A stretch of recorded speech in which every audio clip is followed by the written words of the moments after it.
Buenos días.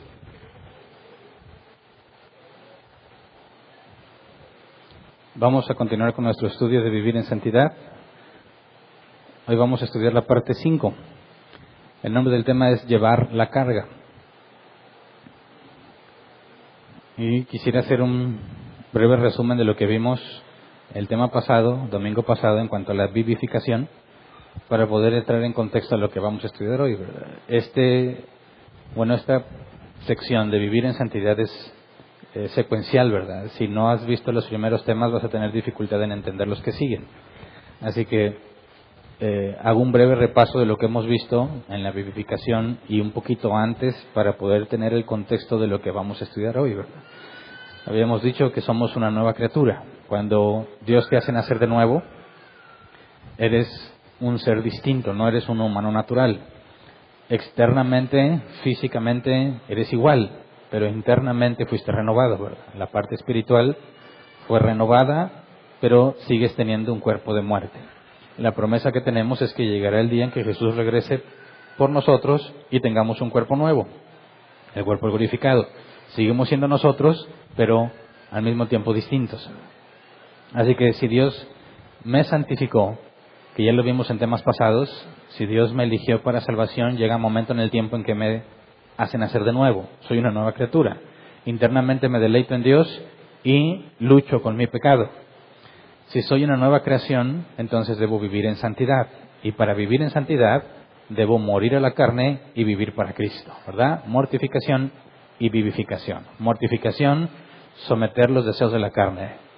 No hacer las cosas que son propias de mis deseos naturales, de mis deseos opuestos a Dios. Y la vivificación es hacer aquello que es agradable a Dios. La Escritura habla de morir a la carne, no hagas lo que tú quieres. Lo que nosotros queremos es opuesto al Espíritu, porque lo que nosotros queremos es para beneficio propio. Y vivir para Cristo es obedecer la voluntad revelada de Dios, ¿verdad? Lo que la Escritura enseña. Ahora, vimos específicamente sobre la vivificación que no la podemos separar de la mortificación, ¿verdad? Están ligadas. Si yo quiero poner en práctica la vivificación sin mortificación, o sea, quiero hacer lo bueno, pero no me estoy esforzando en dejar de hacer lo malo, no va a ser efectivo, ¿verdad? Podré tener ciertos avances porque estoy haciendo cosas buenas, pero no voy a poder avanzar, y es más, me voy a desesperar porque no voy a ver resultados porque no estoy haciendo morir mi carne. Si hacemos lo contrario, si no nos vivificamos, no tratamos de hacer lo bueno, solamente queremos mortificarnos, dejar de hacer cosas se convierte en una especie de legalismo, ¿verdad? Un fariseísmo que se jacta de las cosas que no haces, pero no estás haciendo lo que debes hacer. Y leímos un pasaje donde Jesús habla palabras duras contra los fariseos y maestros de la ley que se jactaban en su mortificación, pero no había vivificación, ¿verdad? Dijimos, para ejemplificar el asunto todavía de la vivificación, junto con la mortificación seguimos tomando el problema de la comida y equiparamos el problema de la glotonería con el alcoholismo. Y dijimos que tanto el borracho como el glotón tienen un mismo problema. El borracho es dominado por sus deseos de beber y el glotón está dominado por sus deseos de comer, ¿verdad? Vimos que en el cristianismo nos jactamos de no embriagarnos, pero somos glotones. Así que tenemos el mismo problema, ¿verdad? Ahí estuvimos analizando ese tema. Dijimos también que la Escritura nos demanda, nos ordena que hagamos lo bueno, y luego en otros pasajes nos dice que es algo que debe brotar de nosotros, ¿verdad? El fruto del Espíritu. Y dijimos que no había contradicción, que es sinergia. Vamos a recordarlo en Filipenses 2, 12 al 13. Dice: así que, mis queridos hermanos, como han obedecido siempre, no solo en mi presencia, sino mucho más ahora en mi ausencia, lleven a cabo su salvación con temor y temblor, pues es Dios quien produce en ustedes tanto el querer como el hacer para que se cumpla su buena voluntad, ¿verdad? Y aquí están las dos partes. Lleven a cabo su salvación con temor y temblor es mortificarte y vivificarte, ¿verdad? Hacer lo que corresponde para avanzar en santidad. El que ha sido salvo es santo y debe demostrar esa santidad. Así que yo hago esa parte. Yo cuido lo que Dios me ha dado. Soy una nueva criatura y cuido lo que Dios me ha encomendado. Y Dios es el que pone en mí el querer como el hacer, ¿verdad? Entonces, lo dije antes, este pasaje no habla de que puedes perder tu salvación, no, sino que la cuides. ¿Por qué? Porque Dios pone en ti el querer como el hacer, ¿verdad? Dijimos que trabajamos en santidad, en ser más santos cada vez, no para ganarnos la salvación, sino porque ya fuimos salvos. Dijimos que no estamos solos en esta tarea, ¿verdad? Hicimos especial énfasis, es el Espíritu Santo quien nos da la vida que necesitamos, nos guía la verdad, nos fortalece en las debilidades, intercede por nosotros para pedir lo que nosotros no sabemos que debemos de pedir, de manera que Él es nuestro ayudador, ¿verdad? Entonces, resumiendo lo que vimos, en cuanto a la mortificación y vivificación, y el ejemplo que pusimos de la glotonería, si leemos Proverbios 23:2, esto es lo que debemos hacer al respecto. Dice, si eres dado a la glotonería, domina tu apetito. Y dijimos, es lo mismo que el Evangelio. Cuando le hablas del Evangelio a alguien y te dice, ¿qué tengo que hacer para salvarme? Arrepiéntete, ¿verdad? Oye, pero es incapaz de arrepentirse, lo sabemos. Pero la instrucción de arrepiéntete solo va a ser llevada a cabo, si Dios pone el querer como el hacer y la persona la voluntad de hacerlo, ¿verdad? Si Él dice, sí me voy a arrepentir, hay advertencias bíblicas en cuanto a estos falsos cristianos que se esfuerzan por vivir bien, pero no han nacido de nuevo, ¿verdad? Si no le interesa, no va a caminar con los cristianos, ¿verdad? Pero se requieren las dos cosas. Así que el mandato de, si eres dado a la glotonería, domina tu apetito, presupone que eres hijo de Dios y que ya tienes lo que se requiere para hacerlo, ¿verdad? Cuando a alguien le dices, arrepiéntete de tus pecados, presupones que Dios ya lo va a transformar o lo transformó de manera que lo va a hacer, ¿verdad? Cuando anunciamos el Evangelio, damos instrucciones bíblicas, se presupone que Dios está en ti y que Él es el que pone el querer como el hacer. Así que es simplemente una información de lo que debes de hacer porque ya tienes la capacidad para hacerlo. Y con eso cerramos el tema pasado. Dijimos, hazlo, no te falta nada, simplemente arrepiéntete, ¿verdad? Ahora, cuando vamos a hablar hoy de llevar la carga, tiene que ver con este punto, con todo lo que hemos estado estudiando. Las 4 partes anteriores son un requisito indispensable para entender lo del día de hoy. Si vamos a llevar la carga, tenemos que entender primero este asunto de la santidad. Y antes de empezar, vamos a orar para pedirle sabiduría a Dios. Vamos, Señor, queremos rogarte que nos instruyas según tu palabra y que nos permitas conocer cada vez más lo que tú haces en nosotros y lo que nosotros debemos hacer. Enséñanos a entender la distinción, la diferencia entre mi responsabilidad y mis límites. Enséñanos a buscarte a ti para luchar todos los días con nuestros deseos naturales, nuestros deseos malos, y enséñanos a caminar en santidad contigo, Señor. Enséñanos también ver y estar conscientes cada vez más de nuestros hermanos que luchan junto con nosotros para crecer en santidad. Te rogamos que nos guíes y que nos enseñes, Señor, como sabemos que es tu voluntad. Amén. Así que para entrar a este tema, quiero primero hacer una pregunta y que contesten con honestidad, y no es necesario que levantes la mano, ¿verdad?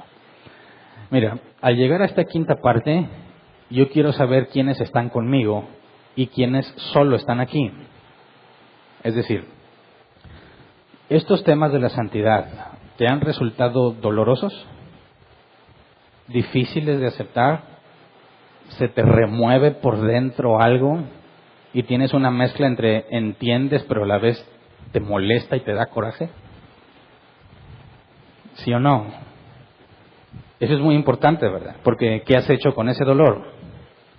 Si te ha estado doliendo, si en esta serie de hablar de santidad te ha estado doliendo, ¿qué has hecho con ese dolor? ¿Sigues conmigo o nada más estás aquí? No sé si me explico.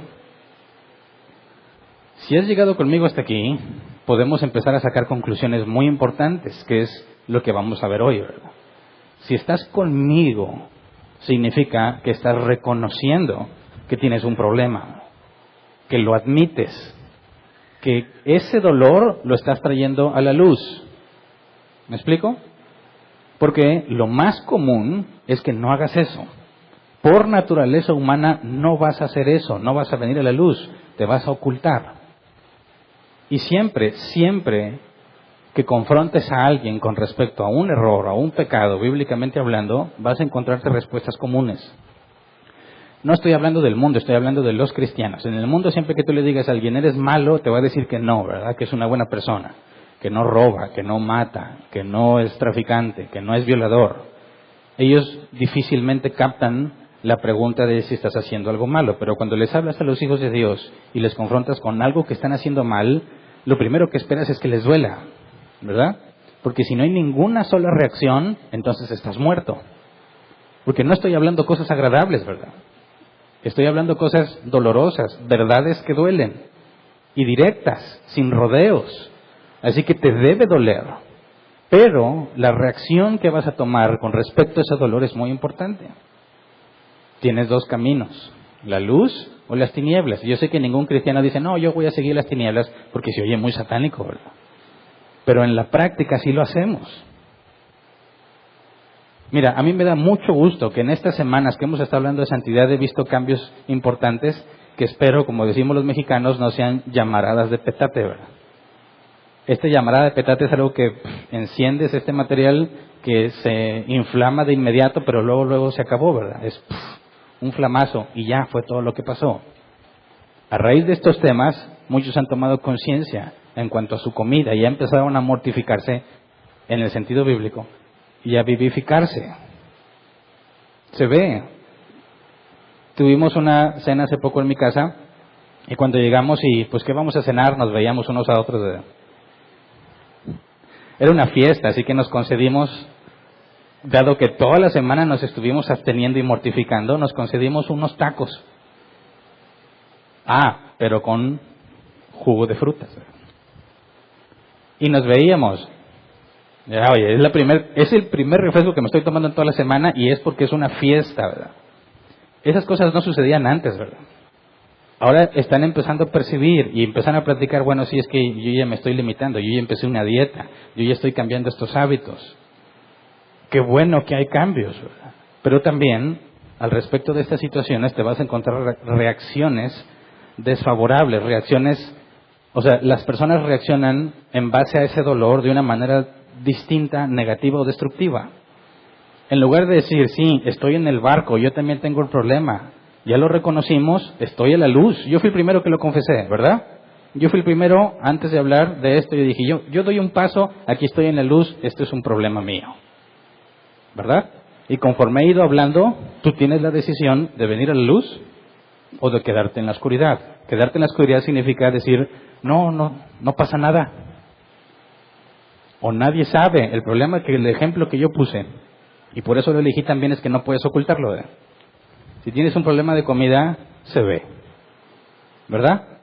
No puedes vivir engañado, no puede decir nadie, no sabía que tú eras glotón. No, sí se sabe, ¿verdad? Porque se ve.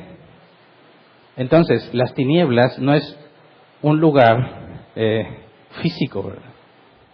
Sino una actitud dentro de nosotros. Mira, te encuentras estos argumentos comunes. Los encuentras más comunes en el mundo, ¿verdad? Pero aún te los encuentras comunes en los cristianos. Por ejemplo, tú no puedes juzgarme. ¿Te ha pasado? Le dices a alguien, oye, bíblicamente eso está mal. ¿Y qué es lo que te dicen? Tú no me puedes juzgar. ¿Por qué no? Te van a dar distintas razones. Dice, no juzgues, dijo Jesús, ¿verdad? Jesús dijo que no juzgues, porque con la vara que midas serás medido. Sí, pero también Jesús dijo juzgad con justo juicio, ¿verdad? No nada más Jesús, en el Nuevo Testamento tenemos todo ese proceso. Mateo 18, que ya lo estudiamos, inicia con un juicio. Pero tú no puedes juzgarme, es decir, mira, no te voy a confesar mi problema. Simplemente tú no eres nadie para decirme esto. Y bueno, ese es otro problema, porque lo estoy diciendo desde el púlpito. Y sí tengo la autoridad para decírtelo. Y si está en la Escritura, es mi obligación decírtelo. Así que sí puedo juzgarte en base a eso. Y no es hipócritamente porque yo primero reconocí el problema. Entonces, si tú dices, no, tú no puedes juzgarme, Hernán, analiza con detalle esto. Sí puedo. Y aparte, el hecho de que lo haga o no lo haga no cambia nada tu problema, ¿verdad? ¿Me explico? Es como si le dices a alguien, oye, te estás robando algo, tú no puedes juzgarme. Bueno, pueda o no pueda, te lo estás robando, ¿verdad? O sea, no altera para nada el hecho de que yo te juzgue o no con lo que estás haciendo. Entonces no cometas ese error. Ella está hablando claro, directo y conciso. Y mi intención es que no permanezcas en tinieblas, que son imaginarias, ¿verdad? Que reconozcamos el problema y salgas a la luz y digas, sí, yo también tengo este problema, así que voy a hacer algo al respecto. Entonces, de las objeciones más comunes, el tú no puedes juzgarme o no eres nadie para decirme eso, no aplica, no cometas ese error. Estamos en la iglesia, ¿verdad? 2, no tengo lo que se requiere. Son argumentos muy comunes. No tengo tiempo. ¿Cuántos dicen que no leen la Biblia porque no tienen tiempo? No tengo tiempo. No, ya sé. Mira, todos tenemos 24 horas, ¿verdad? Y tú decides cómo las usas. No me digas que no tienes tiempo. Sí tienes 24 horas cada día. Úsalos de manera que puedas estudiar, ¿verdad? No puedes decir que porque te falta algo, porque careces de algo, no puedes cumplir. Es decir, no puedes justificar tu pecado. El pecado es desagradable a los ojos de Dios. Y no importa qué te esté llevando a pecar, no cambia esa situación, ¿verdad? Imagínate, yo me acuerdo mucho que cuando estaba de soltero en casa de mis padres y mis hermanos, estaba una crisis muy fuerte en la casa en muchos sentidos. Y nadie tenía ganas de limpiar. Así que la casa era un desastre, era un mugrero. Es más, una cárcel estaba más higiénica que la casa. El baño de una cárcel era más higiénico que el baño de mi casa. 4 hermanos. ¿Por qué está todo tan sucio? ¿Por qué? La respuesta era bien simple. Hombre, si no limpiamos todos, yo no limpio. Pues porque yo voy a limpiar, el otro que no hizo nada va a venir a ensuciar. No es justo. Ahora, los 4 teníamos ese mismo pensamiento. Entonces, ¿quién limpiaba? Nadie. Fíjate bien, es un mugrero justificado. ¿Por qué está justificado? No es justo, no es justo que yo limpie. Si ellos no van a hacer nada, no es justo que yo lo haga.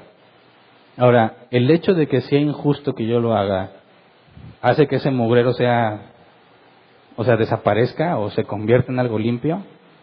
No, estoy justificando algo, pero ese algo no va a desaparecer porque yo le encuentre una razón válida o no válida, ¿verdad? No, yo no voy a limpiar porque es injusto. Bueno, sigues estando en un mugrero y ahí hay enfermedades y hay muchos problemas. Mira, gracias a Dios me sanó prácticamente de todo eso, pero yo llegué a desarrollar más de 100 alergias.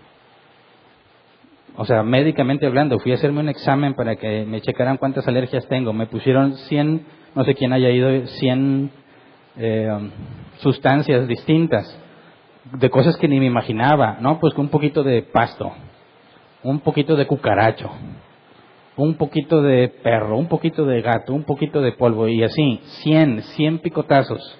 Y evalúan, según el tamaño de la roncha, si eres alérgico o no. De 100, ¿cuántos crees que tenía? 100. Y me dijeron, a lo mejor tienes más, pero no podemos hacer ese examen ahorita. Con estas 100 es suficiente para empezar, ¿verdad? ¿Por qué? Yo le pregunto, ¿por qué? ¿Dónde vives? ¿Qué hay cerca de ti? Digo, no, pues ya sé. Pero fíjate bien, desarrollas un problema de salud porque no es justo que yo limpie. ¿Tiene sentido? Claro que no tiene sentido. No puedo justificar el pecado con nada. ¿Sabes? Cuando estaba más joven en la preparatoria y ya empiezas a pensar, bueno, yo jugué todavía con juguetes en la secundaria, yo no sé ustedes. Mantuve mis carritos y todo hasta que entré a la prepa y después ya me daba vergüenza. Pero ya empezaba a pensar en, pues ponerme, decimos en México, machín, ¿verdad? Ir a hacer pesas y hincharme.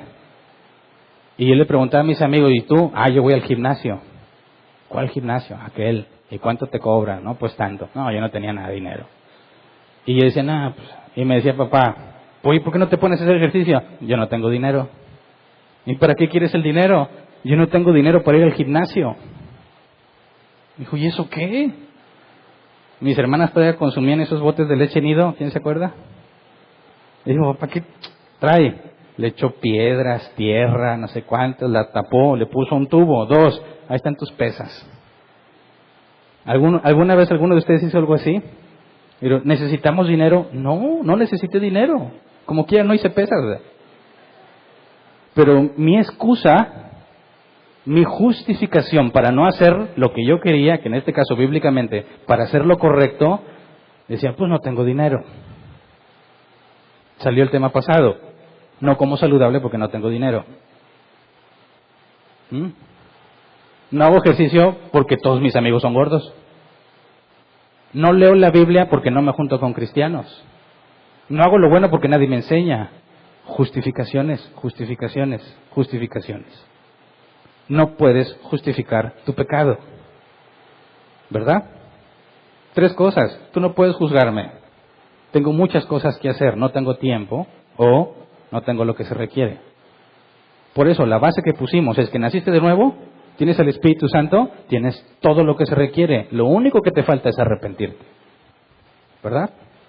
Así que espero que no, pero seguramente sí. Entre nosotros hay 2 tipos de personas después de estos 4 temas que hemos estudiado. Los que están conmigo y los que están aquí. Los que están conmigo dicen, sí, me duele y es mi problema y voy a hacer algo al respecto. Es decir, no te justificas. No buscas una excusa para tu situación. Dices, sí, esta es mi situación porque me he permitido llegar aquí. Pero si la Biblia dice que es el Espíritu Santo el que me fortalece y que si le pido conforme a su voluntad me ayuda, entonces estás así porque quieres. ¿Verdad? Y aplica no nada más en la obesidad, en todos los demás pecados. Tienes todo lo que se requiere para que dejes de hacerlo. Y ese era el enfoque de entender los temas pasados. Se requiere que entiendas que tienes un problema. Si no, no vas a poder avanzar. No te escondas como lo hizo Adán. Génesis 3, 8 al 12. Cuando el día comenzó a refrescar, el hombre y la mujer oyeron que Dios el Señor andaba recorriendo el jardín, entonces corrieron a esconderse entre los árboles para que Dios no los viera. Pero Dios el Señor llamó al hombre y le dijo, ¿dónde estás? El hombre contestó, escuché que andabas por el jardín y tuve miedo porque estoy desnudo, por eso me escondí. ¿Y quién te ha dicho que estás desnudo? Le preguntó Dios, ¿acaso has comido del fruto del árbol que yo te prohibí comer? Él respondió, la mujer que me diste por compañera me dio de ese fruto y yo comí. Fíjate bien, es el mismo ejemplo que yo estoy poniendo, ¿verdad? Esta es la naturaleza humana. ¿Estás mal en esto? Es que no tengo dinero. Es que no tengo tiempo. Tú no me puedes juzgar. Esta mujer que tú me diste, ese es el problema. ¿Te fijas? Eso es lo que se espera de un humano. Que cuando le confrontes con la verdad, te diga algo así. Te diga que él no tiene la culpa. Que es una víctima de las circunstancias. Es una víctima porque no tiene tiempo. Es una víctima porque no tiene dinero. Es una víctima porque le falta algo. No, esa es la naturaleza pecaminosa, ¿verdad? Jesús dijo claramente, Juan 3, 19 al 21, esta es la causa de la condenación, que la luz vino al mundo, pero la humanidad prefirió las tinieblas a la luz porque sus hechos eran perversos. Pues todo el que hace lo malo aborrece la luz y no se acerca a ella por temor a que sus obras queden al descubierto. En cambio, el que practica la verdad se acerca a la luz para que se vea claramente que ha hecho sus obras en obediencia a Dios. Así que pregunto, ¿quién está conmigo y quién está aquí? ¿Quién sale a la luz y dice, aquí estoy y tengo un problema, ¿qué vamos a hacer al respecto para seguir estudiando? Pero el que se haya justificado, el que le echó la culpa a algo o a alguien más, no va a poder avanzar con nosotros, ¿verdad? Así que tienes que tomar una decisión. ¿Es vergonzoso? Sí. ¿Es doloroso? Sí. Pero ¿lo llevas a la luz o lo mantienes en tinieblas? ¿Qué amas más? Es una decisión simple, pero compleja, ¿verdad? A nadie nos gusta ser exhibidos, pero si no lo haces voluntariamente, dice la Escritura, nada quedará oculto. ¿Cierto? Así que el tema de hoy es para aquellos que están conmigo, los que están en la luz, los que no pretenden seguir escondiendo eso como si no fuese un problema o echando de la culpa a alguien más. El que dice, sí, aquí estoy, es mi problema, ahora ¿qué hacemos? Ya entendí, no me estaba ni mortificando ni vivificando. No estaba haciendo ninguna de las dos. ¿Qué voy a hacer al respecto? De eso se trata el tema de hoy, llevar la carga. Pero aquí hay un filtro. Solamente aquellos que están en la luz, no diciendo aquí estoy, mira, no hay nada, no, al revés. Dios le dijo a Adán, ¿dónde estás? Me escondí porque tuve miedo. ¿Te habló Dios? ¿Te hizo ver que estás mal? Bueno, di, aquí estoy. Aquí estoy. Con vergüenza y todo, aquí estoy. Tengo pecado. Área débil. De glotonería, de inmoralidad sexual, lo que tú estés batallando. ¿Qué vamos a hacer con eso? La respuesta es llevar la carga, ¿verdad? Fíjate bien, si entiendes que debes mortificarte y vivificarte cada día, ¿cómo deberían ser tus días? Si estás consciente de eso todo el tiempo, ¿cómo serían tus días? Te levantas, sabes que tienes un área débil, ¿verdad? Necesitas a Dios para luchar ese día. Tendrías que levantarte y decir, Dios, necesito que me ayudes. Necesito que me des fuerza este día. No me expongas a tentación, como Jesús nos enseñó a orar, sino líbrame del maligno. Ahora, durante el día vas a tener que tomar decisiones y vas a ser tentado. Y tendrías que hablar con Dios y decirle, Dios, guárdame de cada una de estas cosas. Ayúdame a decir no. Cámbiame de manera que no haga lo que sé que no debo de hacer. Al final del día, cuando llegues a tu casa, tienes dos opciones. O avanzaste en santidad, o caíste, o aún retrocediste. Y tendrías, en cualquiera de las dos, si te fue bien, estarás contento. Y tendrías que decirle, Dios, gracias porque me ayudas este día. Gracias porque estuviste conmigo. Si no te fue bien, tendrías que decirle, Señor, perdóname. Perdóname porque te fallé. Perdóname porque no resistí. Ayúdame, te lo suplico. En la mañana tendrías que buscar a Dios. Durante el día tendrías que buscar a Dios. Al terminar el día tendrías que buscar a Dios. Ahora dime, ¿cómo es que hay cristianos que no oran? ¿Qué significa eso? ¿Cómo es que hay cristianos que no tienen necesidad de orar? Dicen, no, todo está bien. ¿En serio? Lo único que demuestra eso es tu profunda ceguera. ¿Verdad? Estás ciego si piensas que no hay por qué orar. No tiene necesidad de orar, es porque estás ciego. En el mejor de los casos. Si no es que ya estás muerto. Necesitamos entender que la oración es una necesidad para nosotros. Y fíjate bien, estoy hablando sobre simplemente tu vida diaria. ¿Tienes tus áreas débiles identificadas? Sabes que tienes que matarlas. Tienes que reemplazarlas con cosas buenas y que solo no puedes. ¿A qué te debe orillar eso? A orar, a buscar a Dios. Y lo más sorprendente es que los cristianos no oran. Y los que oran piden, como dice Santiago, para sus propios deleites. Señor, te pido una camioneta, Señor. No sé, la paciencia que tiene el Espíritu Santo, ¿verdad? Imagínate que imagínate que yo pudiera conocer tu vida, o tú la mía, y me siguieras a donde quiera que yo voy y ves todo lo que hago mal, todo lo que no hice que debía de hacer. Y dices, mira este bárbaro, ya lo leyó, pero no se da cuenta que lo está haciendo. Ya lo entendió, pero está ciego en lo que hace. No está haciendo lo que debería de ser, está haciendo lo que no debería de ser. Y llego al final, supongamos que te pones a orar y yo estuve contigo todo el día viéndote, yo diría, bueno, llegó el momento en que se va a poner a cuentas con Dios. Y no va a decir, Señor, yo te pido por lo que va a ser mi pareja. Tráemelo ya, Señor, tráemelo ya. Te pido que me des un mejor trabajo. Y dices, ay, no, es insoportable. Qué ceguera tan profunda. ¿Me explico? ¿Puede un cristiano vivir sin orar? Solo aquel que está muerto, que no tiene santidad, no la está buscando. Porque sin Dios no puedes avanzar. ¿Me explico? Ahora, si entiendes por qué la oración es importante, ¿verdad? Y tu propósito todos los días es hacer morir tu carne y vivir en el Espíritu, necesitamos entender lo que Jesús dijo aquí en Mateo 16:24. Dice, luego dijo Jesús a sus discípulos, si alguien quiere ser mi discípulo, tiene que negarse a sí mismo, tomar su cruz y seguirme. Aquí está la vivificación y mortificación. Niégate a ti mismo, carga tu cruz y síguelo. Niégate, no vas a hacer lo que tú quieres. Lleva la carga que te corresponde, que tiene que ver con la muerte, la cruz. Y síguelo, tiene que ver con la obediencia. Así que cada día que te levantas, que Dios te haya concedido vida, tienes que cargar tu cruz. ¿Me explico? Todos llevamos carga. Todos los hijos de Dios deben cada mañana tomar la carga y resistir todo el día.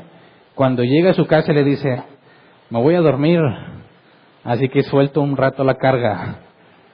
Dame fuerza, Señor, para en la mañana volver a tomarla. ¿Me explico? Todos los cristianos llevan carga. Todos, como todos tenemos debilidades, todos deberíamos estar llevando nuestra cruz, una carga, y la carga es pesada y es difícil. ¿Me explico? 1 de Pedro 5, 8 al 9 dice, practiquen el dominio propio y manténganse alerta. Su enemigo el diablo ronda como león rugiente buscando a quien devorar. Resístanlo manteniéndose firmes en la fe, sabiendo que sus hermanos en todo el mundo están soportando la misma clase de sufrimientos. Todos los hijos de Dios en todo el mundo están padeciendo para crecer en santidad. Aquí obviamente tenían sufrimientos mucho más difíciles que los nuestros. Eran perseguidos, prendidos como antorchas mientras estaban vivos, devorados por animales, aserrados a la mitad, decapitados, crucificados. Y les dice Pedro, esto es en todo el mundo. No todos estaban padeciendo lo mismo, pero todos están luchando. Así que esto nos lleva a una conciencia colectiva. Imagínate que aquí están los hijos de Dios reunidos y cada uno lucha cada día. Cada uno su propia lucha. Cada uno cuando se levanta toma su cruz y sigue a Jesús. Requisito indispensable para ser su discípulo, ¿verdad? Ahora, ¿qué clase de iglesia sería, hablando de esta congregación? La iglesia de Cristo es una universal, ¿verdad? Pero hablo de la iglesia visible aquí. ¿Qué clase de congregación sería esta si todos hacen la parte que les corresponde? Si todos saben que tienen que cargar cada mañana su cruz, luchar con sus debilidades, hacer lo correcto y luego nos reunimos todos juntos. ¿Cómo deberían de ser las cosas? ¿Cómo es que la Biblia dice que Jesús santifica la iglesia? No podemos separarlo, ¿verdad? Que cada uno de nosotros formamos la iglesia, no este lugar. Así que santificar la iglesia no tiene que ver con este lugar físicamente, sino con cada uno de nosotros. Para que una iglesia sea santa, se requiere que sus individuos, en lo particular, sean santos. Ahora, cuando los juntas y todos estamos llevando una carga pesada por las debilidades que tenemos, no puedes decir, yo sufro mucho. Tú no llevas las cargas que yo llevo. Tú no sabes cuánto yo padezco. No, lo que dice Pedro es, todos en todo el mundo están padeciendo también. Eso es muy importante que lo entendamos, porque cuando yo vengo aquí a congregarme, tengo que tener conciencia de que todos vienen cargando algo, ¿verdad? Y que es difícil, porque yo lo experimento y es difícil. Esta conciencia colectiva nos debe llevar a comprender que si somos uno en Cristo, eso indica que estamos en una especie de unidad en la luz. Todo el que dice, yo tengo que cargar mi cruz todos los días, reconoce que tiene debilidades, ¿verdad? Que tiene que trabajar en mortificarse y en vivificarse. Cuando tú sales a la luz y dices, este es mi problema y me estoy esforzando y hay otros igual que tú, ahí hay una unidad. Pero los que deciden quedarse en tinieblas, los que no reconocen su problema, los que no quieren que nadie se dé cuenta, se están aislando. Se están separando de los que están en la luz, porque de alguna manera han llegado a la conclusión de que si no dicen nada, nadie sabe. Y lo peor es que algunos todavía se jactan. Cuando ven a los que están en la luz diciendo, aquí estoy, soy débil, ¿qué clase de cristiano es ese? ¿Se acuerdan de la vaca y el león? Dijimos que la vaca no puede jactarse porque el trozo de carne no le es tentación, ¿verdad? No puede decir, pues, ¿qué clase de león es este? A mí la carne no me hace nada, ni me interesa. No, te falta santidad, León. Claro que no. Porque la carne no es debilidad para la vaca, ¿verdad? Fíjate bien, esta unidad es importante porque llevar la carga, bíblicamente hablando, no es una responsabilidad que debes llevar tú solo. Así que lo primero que se requiere es estar juntos en la luz y decir, tenemos un problema. Los cristianos no somos personas perfectas. Somos pecadores miserables que recibieron gracia. ¿Verdad? Y ese es el primer punto. Aquí estoy en la luz. No merezco nada de lo que Dios me dio y soy un pecador. Necesito un Salvador. Él ya prometió que vendrá por mí y me dio todo lo necesario para que yo crezca en santidad, así que me voy a esforzar. ¿Quiénes están conmigo? ¿Me explico? Cuando alguien se agrega y dice, yo también tengo pecado, yo también tengo áreas débiles, vamos a caminar juntos, empieza a funcionar el cuerpo de Cristo como debe. Jesús dijo que Él venía a los enfermos, no a los sanos, porque los sanos no necesitan médico.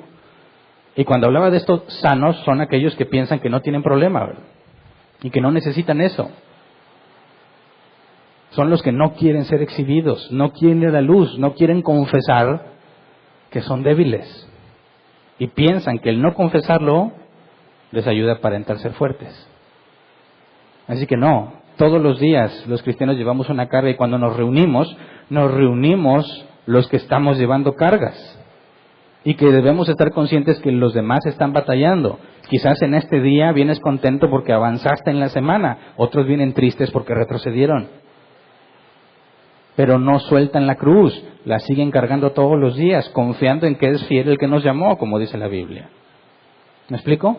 Cuando hablamos de la unidad en la iglesia, este es el punto fundamental. Estamos creciendo, cada vez somos más y se vuelve más compleja la unidad. Primero porque no la entendemos claramente. Pensamos que la unidad es estar todos de acuerdo y eso no va a pasar, ¿verdad? Cada uno tiene opiniones distintas y vamos a tener diferencias muy importantes en nuestro caminar cristiano, pero esa no es la base de la unidad. Lo primero, el fundamento, es reconocer que eres un vil pecador que necesita la gracia para avanzar cada día. Y que eso no te dé vergüenza. Es decir, estoy aquí y tú conoces mis pecados y mis debilidades. Y que llegue otro y diga, aquí estoy, sé que tienes debilidad y yo también la tengo. Bueno, vamos a trabajar juntos. Eso es lo que dice la Escritura, esa es la base de la unidad. Filipenses 2:4, Reina Valera 60. No mirando cada uno por lo suyo propio, sino cada cual también por los otros. Cuando nos reunimos aquí, fuera del concepto de la liturgia, ¿verdad? Que venimos, cantamos y luego la predicación. Ok, sí, eso es importante. Pero tenemos que vernos tal cual somos y no perdernos en esta rutina eclesiástica, ¿verdad? De las cosas que vienes a hacer en la iglesia, porque a veces hay personas que ni saben por qué. Yo vengo y canto y pues no sé, pues porque cantan ahí, ¿verdad? Y luego la predicación y ya, como algo y me voy. No es eso. Claro que venimos a hacer eso y si tienes duda, checa en los temas de fundamentos en cuanto a la iglesia, ahí está la sección de liturgia, porque hacemos lo que hacemos. Pero el punto es que vengamos a vernos y nos veamos tal cual somos. Y que cuando veas a tu hermano, veas que es alguien que está llevando su cruz, alguien que tiene carga. Y, según la Escritura, Gálatas 6:2 dice, ayúdense unos a otros a llevar sus cargas y así cumplirán la ley de Cristo. Esto no es una opción, esto es un mandato. Fíjate bien la dificultad de la vida cristiana. ¿Cuántos problemas tienes para poder mortificarte? ¿Cuántos problemas para vivificarte? Y Dios dice, y no estás solo, tienes que ayudar al que está contigo. No, Dios, no puedo ni conmigo mismo, ¿verdad? ¿Cómo voy a ayudar a este si ni siquiera puedo conmigo? Bueno, es que está la clave, no lo haces en tu fuerza. Ya vimos que no puedes ni mortificarte ni vivificarte sin el Espíritu Santo. Y el punto no está, a ver, déjame acabo, ya me quito mi pecado, ahora sí te ayudo. Eso nunca va a pasar. La ayuda que nos damos parte de la base de que tenemos debilidades. ¿Me explico? No se trata de que alguien de nosotros modele el cristiano ejemplar, el que no peca, y que todos tratemos de imitarlo, porque Jesús dijo que eso no es cierto. Todos tenemos un solo maestro, todos tenemos un solo hermano mayor, todos los demás somos iguales. Si alguien entre nosotros pretende alcanzar una estatura superior para poder decirle a los demás, ahora sí, yo les ayudo, eso no va a pasar. Y es más, transmites un ejemplo incorrecto. Porque en lugar de ver al cristiano como alguien débil que necesita ayuda, lo vemos como una especie de superhombre. ¿Verdad? No hay supercristianos. No hay. Y necesitamos vernos como somos. ¿Cómo podemos cumplir esto? Ayúdense unos a otros a llevar sus cargas. Sí, para empezar ni siquiera reconoce las tuyas. O si te vas a poner a juzgar como la vaca león. No, si vamos a trabajar en la unidad en la iglesia, lo primero que hay que dejar por sentado es que somos unos miserables. Y ahora sí, desde la posición de miserable ves a tus otros compañeros miserables. Nadie viendo hacia abajo a los demás como si fuera superior o viendo hacia arriba al que piensa que es mejor. Todos luchamos. Y es lo primero que tenemos que tener como conciencia colectiva. Somos un grupo de pecadores miserables.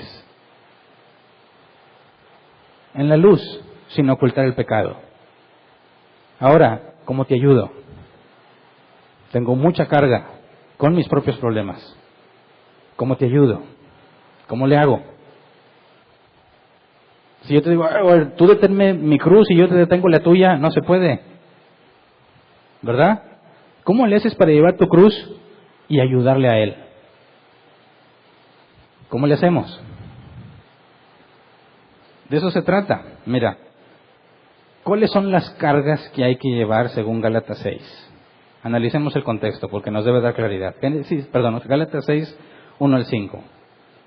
Gálatas 6, 1 al 5 dice, hermanos, si alguien es sorprendido en pecado, ustedes que son espirituales deben restaurarlo con una actitud humilde. Pero cuídese cada uno porque también puede ser tentado. Ayúdense unos a otros a llevar sus cargas y así cumplirán la ley de Cristo. Si alguien cree ser algo, cuando en realidad no es nada, se engaña a sí mismo. Cada cual examine su propia conducta y si tiene algo de qué presumir, que no se compare con nadie. Cada uno cargue con su propia responsabilidad. Ahora, hay algunos que dicen, aquí hay una contradicción, y no sé si la viste. Dice, ayúdense unos a otros a llevar sus cargas, en el versículo 2. ¿Y qué dice el versículo 5? Cada uno cargue su propia responsabilidad. Entonces, ¿te ayudo o cada quien carga la suya? ¿Es esto una contradicción? No, por eso hay que desglosarlo. Para que algo sea contradictorio, tienes que afirmar algo en el mismo sentido, en la misma dirección. Si yo digo, el carro es azul y el carro es rojo, es una contradicción, porque es azul o rojo. Pero si digo, el carro tiene color azul y tiene color rojo, no es una contradicción, porque puede ser azul con una línea roja, ¿verdad? No estoy hablando en el mismo sentido. Ahora, para entender si esto es una contradicción, si yo tengo que llevar la carga de otro, pero cada quien carga la suya, tiene que tener un sentido distinto, ¿verdad? Vamos a ver si es así. Lo primero, hermanos, si alguien es sorprendido en pecado, el contexto de llevar la carga tiene que ver con pecado, ¿verdad? Si vamos a llevar las cargas de otro, el otro está pecando y por eso tiene carga. ¿Me explico? Ese es el primer beneficio de salir a la luz, que no vas a luchar solo. El primer beneficio de salir a la luz y decir, este es un área débil para mí, es que ya no vas a luchar solo. Porque los hermanos en Cristo tenemos la responsabilidad de ayudarte con tu carga. Por eso es que muchos se destruyen cuando no confiesan su pecado. Tienen tanto tiempo pecando y no se lo han dicho a nadie que terminan consumidos por ese pecado. Sale la sorpresa, caray, todos pensamos que era cristiano, pero resulta que no. ¿Por qué? ¿Cómo es que cometió esa grave falta que pone en duda su nuevo nacimiento? Porque está luchando solo. Está oculto, está en las tinieblas, lo hace cuando nadie lo ve. Lo hace cuando no está con sus hermanos. Lo primero es salir a la luz y decir, este es mi problema. Y el que se jacte por el problema de él, no entiende o es un falso hermano. ¿Verdad? Si alguien es sorprendido en pecado, todos estamos expuestos a eso, ¿verdad? Todos estamos expuestos a ser sorprendidos en pecado. Dice, ustedes que son espirituales deben restaurarlo con una actitud humilde. ¿A qué se refiere eso? ¿Cómo se restaura el que peca? Ya lo estudiamos, Mateo 18, 15 al 17. Dice, si tu hermano peca contra ti, ve a solas con él y hazle ver su falta. Si te hace caso, has ganado a tu hermano. Pero si no, lleva contigo a uno o dos más para que todo asunto se resuelva mediante el testimonio de 2 o 3 testigos. Si se niega a hacerles caso a ellos, díselo a la iglesia. Y si incluso a la iglesia no le hace caso, trátalo como si fuese un incrédulo o un renegado. Ahora, alguien es sorprendido en pecado, ¿verdad? Ese es el primer paso. ¿Qué tienes que hacer según Mateo 18? Ir a hablar con él. Oye, esta es la situación. ¿Qué se requiere para avanzar el segundo paso? Que lo niegue. Que diga, no. Bueno, es que sí. No. Bueno, necesitamos testigos, ¿verdad? Pero si te dice, sí, es mi problema. ¿Cuál es tu responsabilidad ahora que ya te entendió el pecado? ¿Cuál es tu responsabilidad para con él? Ayudarlo a llevar su carga, ¿verdad? Fíjate bien, ya estudiamos Mateo 18. Podemos resumir Mateo 18, 15 al 17 con una frase simple: preservar la unidad en la iglesia. Los 3 pasos y la conclusión de la expulsión es para el que no es uno con los demás. El que no reconoce su pecado no está en unidad. Porque la esencia de la unidad en la iglesia es saber que somos pecadores, ¿verdad? Si hay un conflicto, oye, esta situación, y se reconoce, vamos a luchar en que se mantenga la unidad en la parte más básica. Quita el pecado que te está acosando. Habrá pecados que son simples. Ok, no hay problema, eso no es debilidad mía, simplemente no me di cuenta. Perdón, asunto arreglado. Pero cuando es una debilidad, no va a ser tan fácil, ¿verdad? Ahora, ustedes que son espirituales, ¿a qué se refiere eso? ¿Que danzan en el espíritu? ¿Que tienen revelaciones? No, los espirituales son los que viven según el espíritu, ¿verdad? Ahora, ojo, ¿quién de aquí es perfecto para poder decirle a todos que están mal sin cometer hipocresía? Acuérdate, Jesús dijo que antes de tratar de sacar la astilla en el ojo de tu hermano, quites la viga que está en el tuyo, ¿verdad? Esto es importante, porque imagínate que un adúltero ve que alguien en la iglesia adultera y va y le dice, ¿estás en pecado? No seas hipócrita. Primero deja tu adulterio y luego vienes conmigo a decirme, ¿verdad? Ahora, ¿quién es perfecto como para poder hablar de todo? Nadie. Entonces hay 2 condiciones, ¿verdad? Tú ves que tu hermano peca en un área en la que tú no tienes debilidad.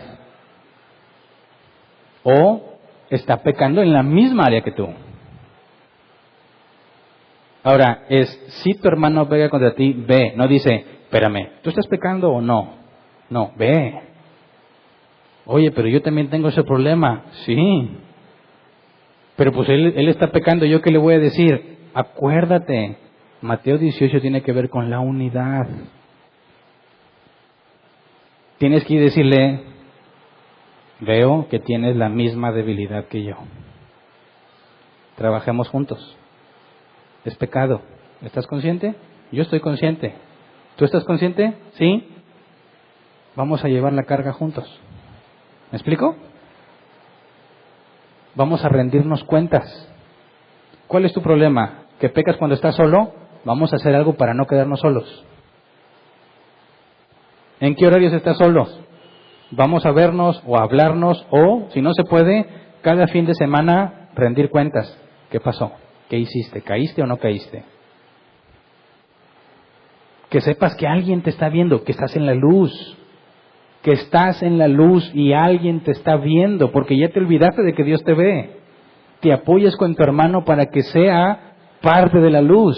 Porque cuando hagas algo y tengas que ir a decirle, tienes 2 opciones, o le dices, volví a pecar, o lo engañas. Y ya se vuelve más grande el problema. Estás tratando de engañar a Dios y empiezas a engañar a tu hermano que te confesó que tiene la misma debilidad que tú. ¿Me explico? Fíjate bien, aplicar Mateo 18 no tiene nada que ver con que tú seas perfecto. Partes, yo también tengo problemas, esa es la base. Hermano, ven a la luz. Eso es ir y confrontarle su pecado. Ven a la luz. Ya te vi. ¿Te vas a ocultar o lo vas a sacar a la luz para que trabajemos juntos? Cuando la Biblia dice que nos exhortemos, ¿a qué se refiere? A que de la nada se diga, oye hermano, ¿cómo estás? Yo tengo una exhortación para ti. No, la exhortación es cuando alguien no sabe qué hacer, o no tiene el camino claro, o te pide un consejo. Exhortarnos es parte de caminar juntos. Entonces, mira, ustedes que son espirituales deben restaurarlo con una actitud humilde. Esa actitud es la que se lleva en todo el proceso de Mateo 18, ¿verdad? Y el propósito es restaurar la unidad. Que ese que está en tinieblas salga a la luz. Si sale a la luz, excelente, vamos a trabajar juntos. Vamos a poner el ejemplo de la comida, que es visible, ¿verdad? No tendrías que ir a informarle a alguien. Pero supongámoslo hipotéticamente porque es el ejemplo que hemos tenido. Alguien tiene problema con eso. Oye, imagínate que alguien llega a comer. Oye, Hernán, pues te veo muy bendecidito, ¿verdad?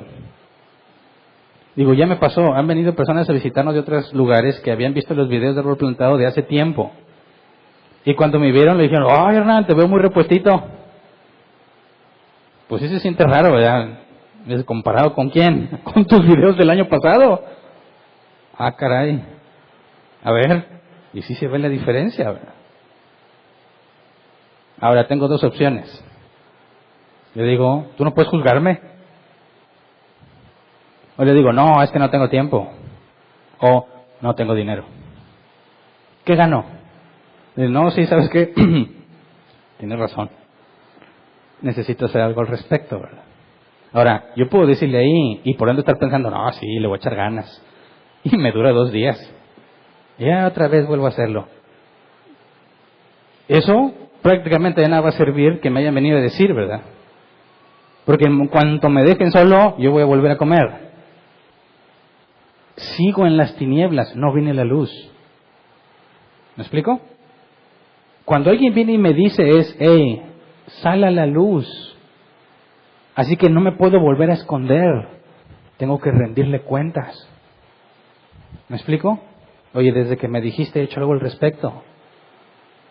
¿Ves un cambio? Con 2 días, no se ve ningún cambio. Bueno, pero espérame, 1 mes, 2 meses, 3 meses, alguien tiene que estar viendo qué estás haciendo. ¿Sigues en tinieblas o saliste a la luz? Ahí está el principal beneficio.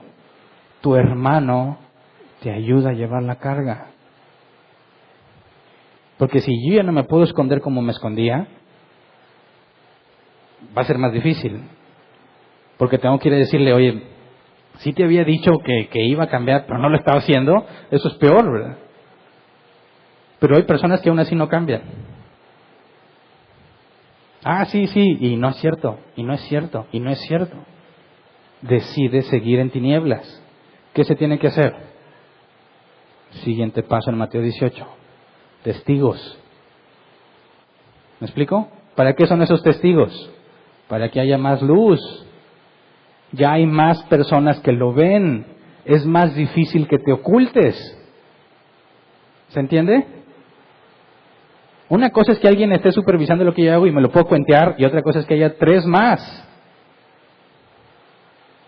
Porque ahora tengo que convencerle a esos 3 que realmente tengo razones válidas para justificar mi pecado, y no lo van a aceptar. Porque no hay justificación para el pecado. ¿Te das cuenta? Ahora, ¿qué pasa si dice sí, y no lo hace? La asamblea, delante de la congregación. Ahora, recordemos que hay 3 factores en la Biblia para saltar directo al paso 3 en Mateo 18. ¿Se acuerdan? Número 1, una doctrina claramente errada. Un evangelio diferente, para afuera, sin pensarle. 2, comportamiento inmoral grave. Expulsen el inmoral entre ustedes, ¿verdad? Directo. 3, división. La carta a Tito. El hombre que cause divisiones, amonéstalo 2 o 3 veces y después deséchalo.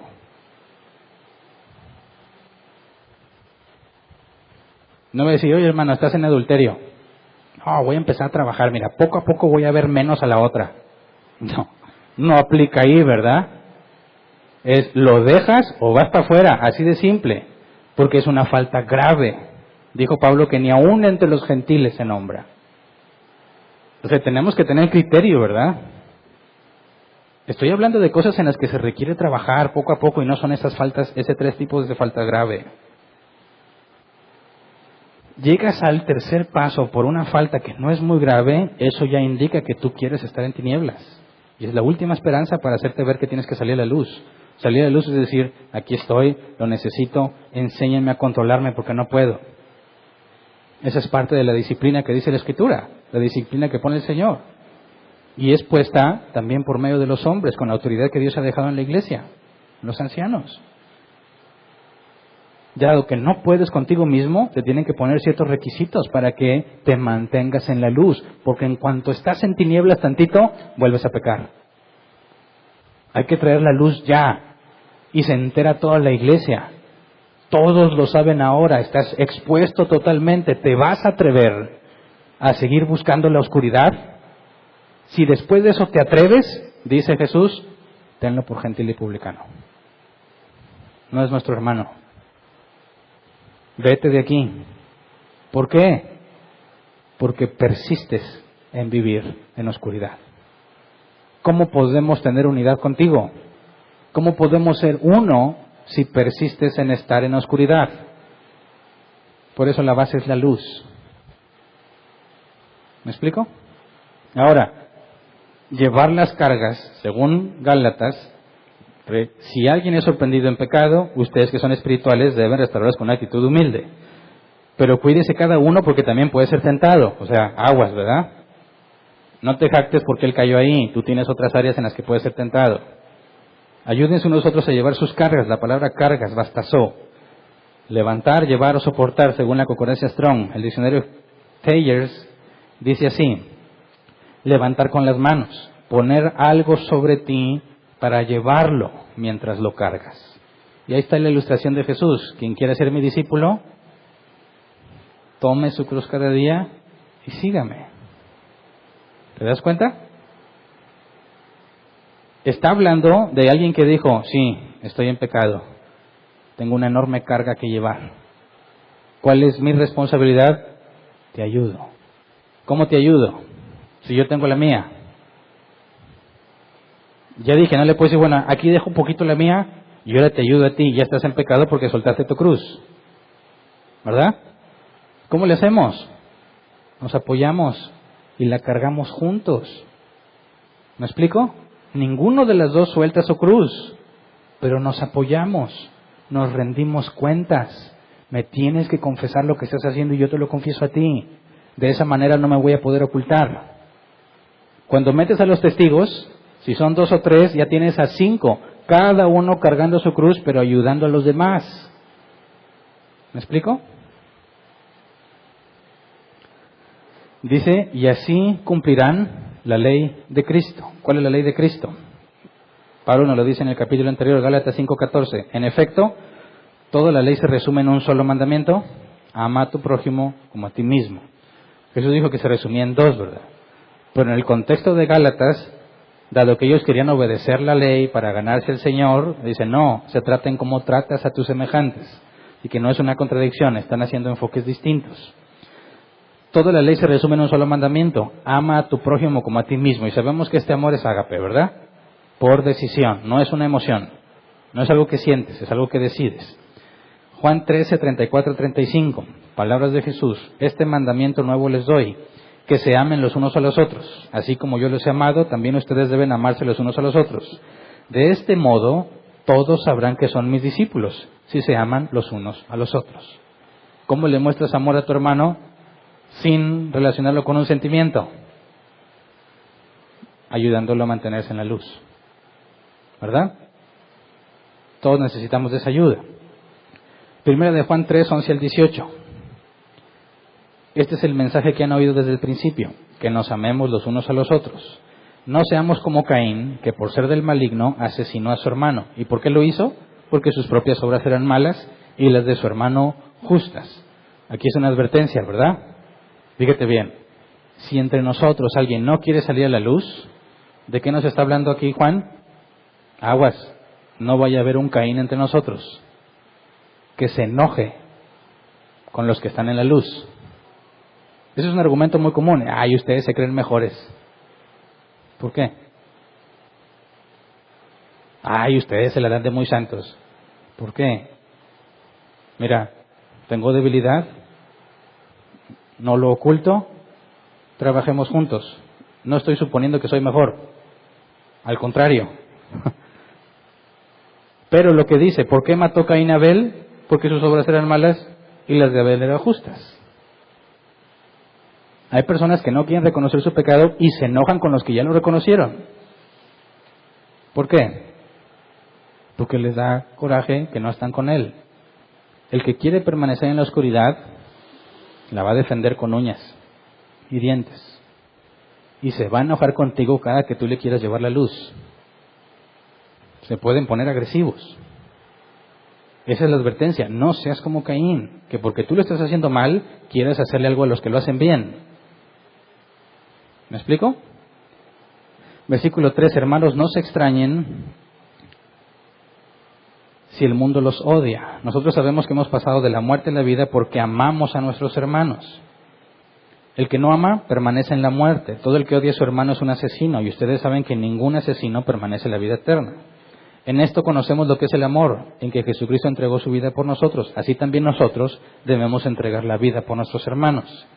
Si alguien que posee bienes materiales ve que su hermano está pasando necesidad y no tiene compasión de él, ¿cómo se puede decir que el amor de Dios habita en él?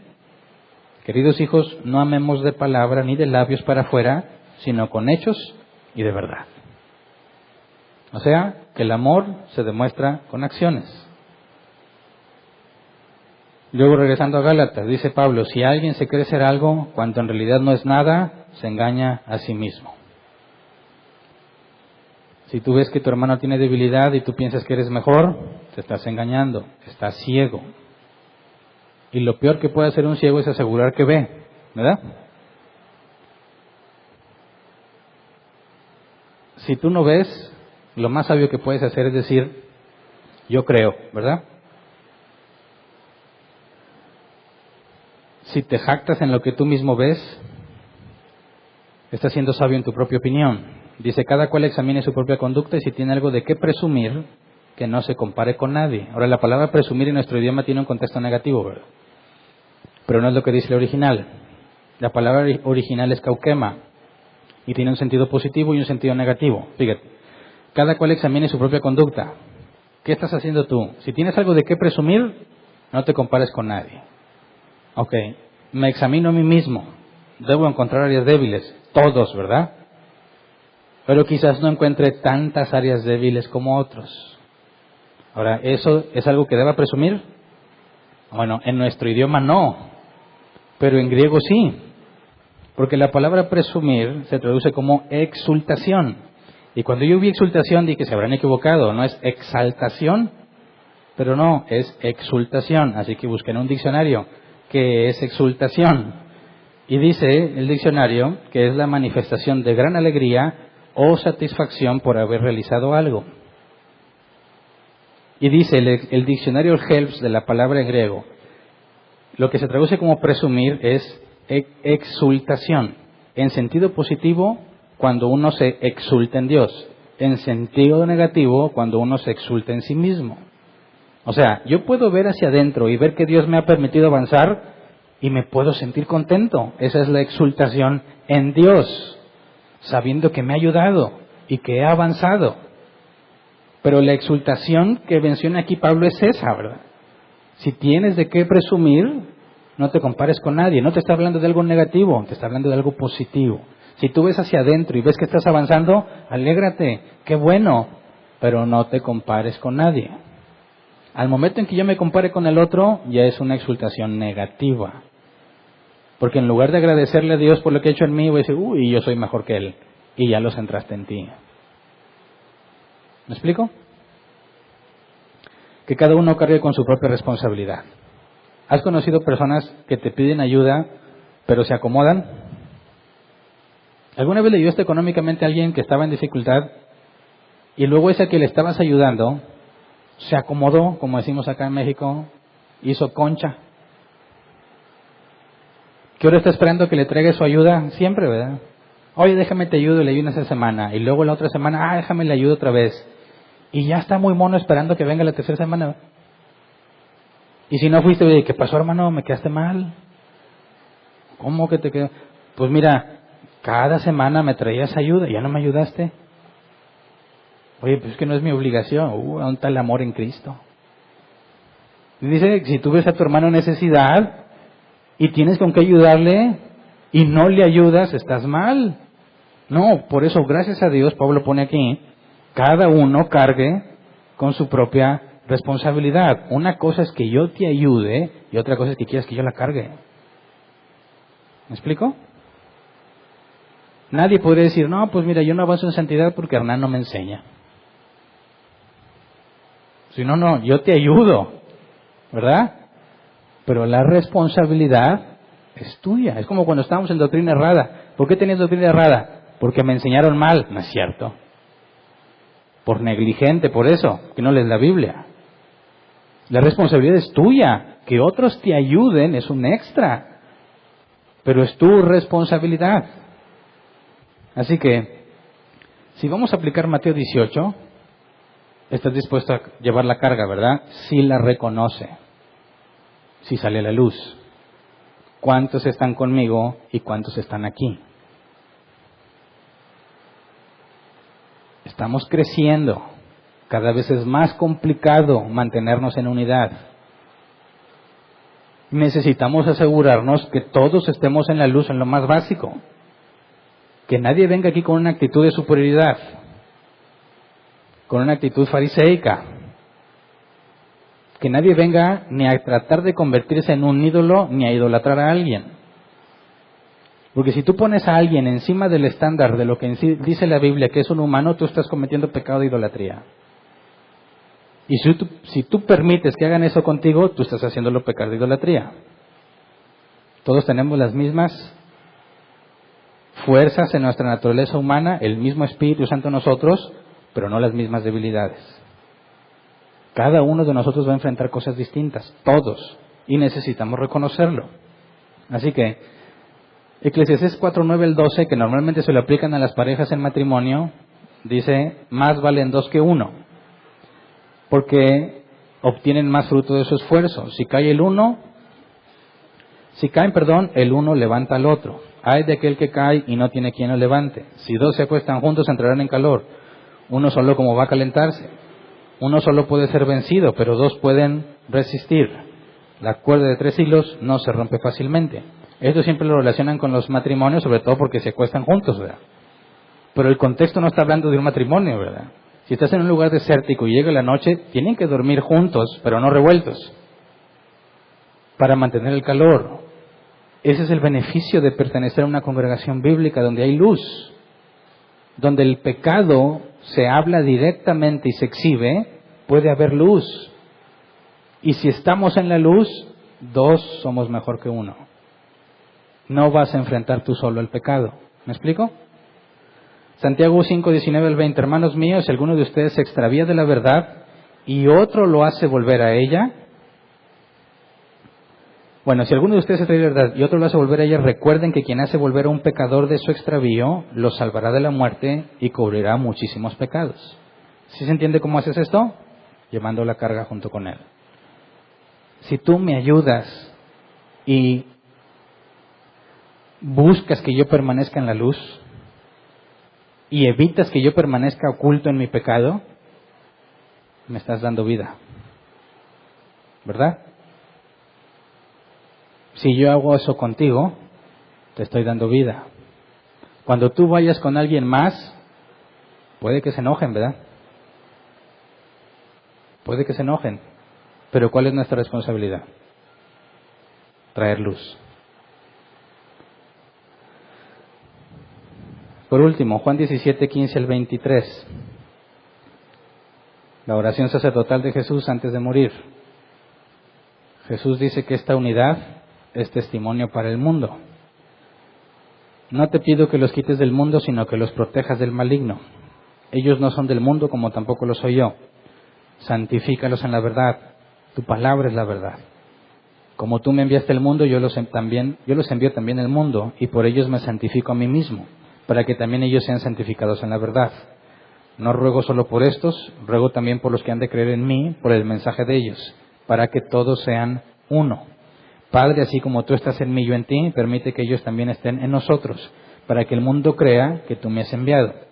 Yo les he dado la gloria que me diste para que sean uno, así como nosotros somos uno. Yo en ellos y tú en mí. Permite que alcancen la perfección en la unidad, y así el mundo reconozca que tú me enviaste y que los has amado a ellos tal como me has amado a mí. Ahora, ¿a cuántas personas conoces como para tener esta unidad entre nosotros? ¿Qué clase de unidad tienes? Que nos juntamos a comer no es la unidad bíblica, ¿verdad? Que nos vamos a pasear juntos no es la unidad bíblica. Que coincidamos aquí en las reuniones porque aquí nos congregamos no es la unidad bíblica. ¿Te llevas con alguien como para mantenerlo en la luz? ¿Lo conoces tanto como para saber sus debilidades? ¿Estás ayudando a alguien a llevarle sus cargas? ¿Sí o no? Si no lo estamos haciendo, estamos mal, ¿verdad? ¿A quién estás ayudando? Ese es el problema. Todos pecamos, ¿verdad? ¿Cómo es que no estamos ayudando a nadie?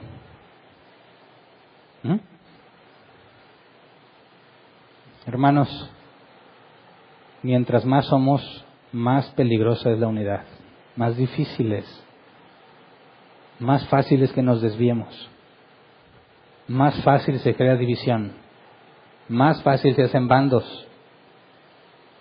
Se nos olvida que somos un conjunto de pecadores miserables. Empezamos a ver al que predica, al que canta, al que está acá como si fuesen superiores. Empiezas a tener responsabilidades y empiezas a ver a los demás como inferiores. No te engañes a ti mismo. Todos necesitamos a un hermano que nos ayude a estar en la luz cuando queremos estar en las tinieblas. Así que si vienes aquí y no tienes relación cercana con nadie, estás en pecado. ¿Me entienden? Porque no estás llevando las cargas de nadie.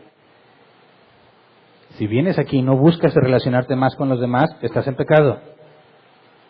Te estás aislando. No estás aportando a la unidad en la iglesia. Si vienes aquí pero no te relacionas, tú estás en peligro. Porque cuando estés en pecado vas a luchar tú solo. ¿Dónde están los cristianos aquí? Y si aquí están, ¿qué estamos haciendo? ¿Me explico? Así que tenemos mucho que hacer. Y no esperes que alguien venga de la nada a decirte, oye, tengo este pecado, ¿me ayudas? No. Tienes que formar lazos más cercanos. Y no puedes hacerlo con todos al mismo tiempo, ¿verdad? Pero no hagas esto. Si ya encontraste tu grupito y luego ahí te quedas y ya no sales de ese grupito, también eso es pecado. Tienes que buscar conocerlos a todos en la medida de lo posible. Más allá de un simple hola, más allá de un simple comamos algo. Necesitamos generar confianza para que cuando tu hermano esté pecando pueda decir, vengo contigo porque considero que eres mi hermano en Cristo. Y si no viene él solo, tú vas por él y le dices, esto está mal, hay que traer luz a este asunto. ¿Estamos de acuerdo? Como miembros de la iglesia, los que sean miembros de la iglesia, es nuestra obligación, ¿verdad? Es algo de lo que aceptas al ser miembro, la responsabilidad de usar Mateo 18 y de que te lo apliquen, ¿verdad? Ahora, Vamos a ponernos de pie y vamos a orar, por favor.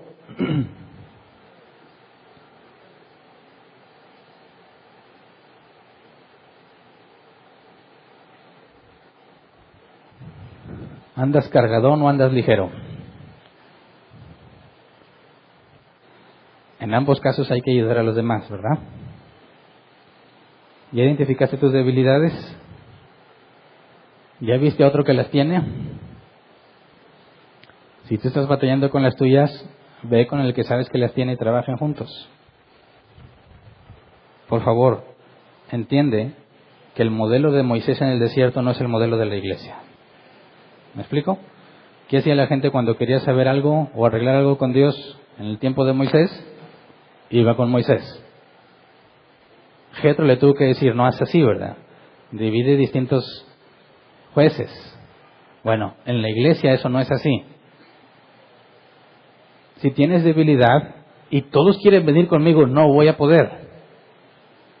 ¿Me explico? No, es que yo quiero compartirle mi debilidad a Hernán. Bueno, sí, tú y muchos otros, y no se va a poder. Tus hermanos, dile, ayúdame. Necesito a un hermano que me ayude a mantenerme en la luz. Trágate esa vergüenza y di, esta es mi área débil. Cuando se junten a platicar, no nada más sean cosas vanas lo que platiquen, ¿verdad? Ríndase cuentas. ¿Avanzaste en esto? ¿Sigues batallando ahí? ¿No quieres salir a la luz? Por amor a ti voy a traer testigos. ¿Me explico? No es una mala intención, es al contrario.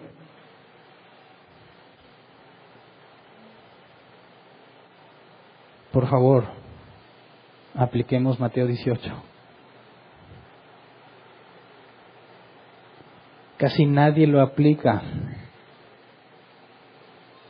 Y estoy seguro que es negligencia. Qué bueno fuera porque no hay problemas. Pero entre más somos, más problemas va a haber. ¿Verdad? Cumple con tu responsabilidad por el bien de todos nosotros.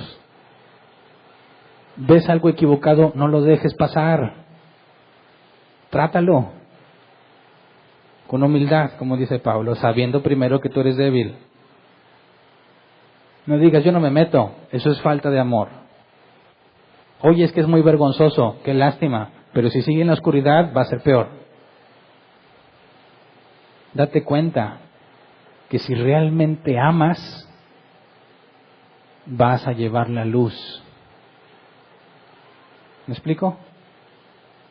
No ama al que deja a su hermano en tinieblas. Lo odia. No ama al que dice, yo no me meto en problemas. Estás mostrando lo opuesto. Ama al que dice, vengo a hablar contigo. Necesitamos sacar esto a la luz. Esto se debe corregir. Y se oye feo, pero no se trata de si le gusta o no. Es mi obligación como hijo de Dios. Y si reconoce que está mal, trabajemos juntos. Trabajemos juntos. Cada tiempo nos vamos a ver qué está pasando. Dime, ¿estás avanzando? Si todos nos apoyamos de esa manera, la oración de Jesús tiene sentido en nosotros. Que el mundo vea que son uno. Es el testimonio de Cristo en nosotros, esa unidad. Por favor, no nos convirtamos en un club social. No quiero tener problemas de ese tipo entre nosotros. Hagamos lo que nos corresponde. ¿Tienes muchas cosas que trabajar por ti mismo? Qué bueno. Espero que los que estén aquí estén conmigo. Para juntos caminar, confiando en que Dios es fiel y que no nos abandona. El que nada más está aquí, Él mismo se expone a un peligro mayor. Porque estás tú solo. Y la Biblia dice que Dios no va a dejar las cosas ocultas, sino que las va a sacar a la luz. A veces tiene mucha paciencia, a veces tiene poca. Lo que más te conviene es que tú solo salgas a la luz. Porque si no va a ser peor. Va a ser más difícil para ti, va a ser más vergonzoso para ti y vas a tener más dolor. Así que hagámoslo por las buenas, ¿no? ¿Para qué quieres la disciplina de Dios? Agarra a un hermano y dile: mi hermano, soy bien pecador, ayúdame. Ese es el mejor camino que puedes tomar. Pero ten en cuenta que si ese hermano que te ayuda se da cuenta que no cambias, ¿qué va a hacer? Le va a decir a 2 o más. Y si ellos se dan cuenta que no cambias, ¿qué hay que hacer? Lo dices a toda la iglesia. Fíjate bien, aquí no cuenta eso de que es mi amigo, traicionaste mi confianza. No. Te lo conté a ti, ¿por qué le dices? Porque insistes en pecar, por eso lo digo. ¿Me explico? No es traición cuando tengo que decirle a 2 o más testigos lo que hiciste. Es amor. ¿Verdad? Y yo te amo mucho. ¿Me puedes amar mucho a mí también? Tratemos los asuntos cara a cara. No murmures. Por favor, no murmures contra tu hermano. Si ves que alguien hizo algo malo y primero le cuentas a otro antes de ir con él, ya estás murmurando. Si viste algo malo, ese es el momento de ir a decirle. No digas: oye, ¿cómo ves? Mira, ¿voy o no voy? ¿Ya pecaste? Ve y habla con él a solas, tú y tu hermano. No tienes por qué repartir la información de forma innecesaria. Cuida el testimonio de tu hermano. Si se equivocó, quizás solamente es un error. No le cuentes a nadie más, ve y dile a él. Si él lo reconoce y avanza, asunto arreglado, no tienes por qué contaminar la mente de los demás. Pero si insiste, invitas a otros. No más, nada más los testigos. No le digas a nadie más. Si te invitan como testigo, es un secreto que tienes que guardar por el testimonio de tu hermano, porque se supone que lo amas. Si se corrige, asunto arreglado, no contaminaste la mente de ningún otro. Y tú que ves la evidencia de su cambio, quedas contento y con la conciencia tranquila. Pero si no cambia y te quedas callado y no lo dices a los demás, eres cómplice. Y también vas a ser juzgado tú. Así que esto es simple, complejo, enfrentarlo, pero Mateo 18 es una serie de 3 pasos simples, ¿verdad? Dilo en la cara. Dímelo en mi cara. Yo te lo voy a decir en tu cara. No le voy a contar a nadie más hasta que hablé contigo. Y si cambiaste, nadie más lo va a saber. Queda entre tú y yo. Haz lo mismo con tus hermanos. Si no cambias, te amo tanto que le voy a decir a alguien más. ¿Me explico? ¿Se entiende? Es necesario para la unidad. ¿Estamos de acuerdo? Así que vamos a orar. Señor, enséñanos a entender nuestra responsabilidad como hijos tuyos y a comprender la unidad en la forma más básica, Señor, que hay. Todos somos pordioseros que encontraron pan. Y no te encontramos a ti, sino que tú viniste a dárnoslo. El pan que da vida. El agua que bebiéndola una sola vez no te da sed jamás. Enséñanos a ver a nuestro prójimo como alguien igualmente miserable que nosotros. La única diferencia es la gracia recibida. Enséñanos a entender eso, Señor, para amarnos como corresponde. Permíteme hablarle a mi hermano cara a cara. Permíteme, Señor, traerlo a la luz. Y si se niega, dame sabiduría para hablar con otros y juntos traerlo a la luz. No queremos tener que llegar nunca a tener que decirlo a la asamblea, Señor, pero concédenos el valor para hacerlo si es necesario. Concédenos poner el obedecerte a ti antes que cualquier amistad.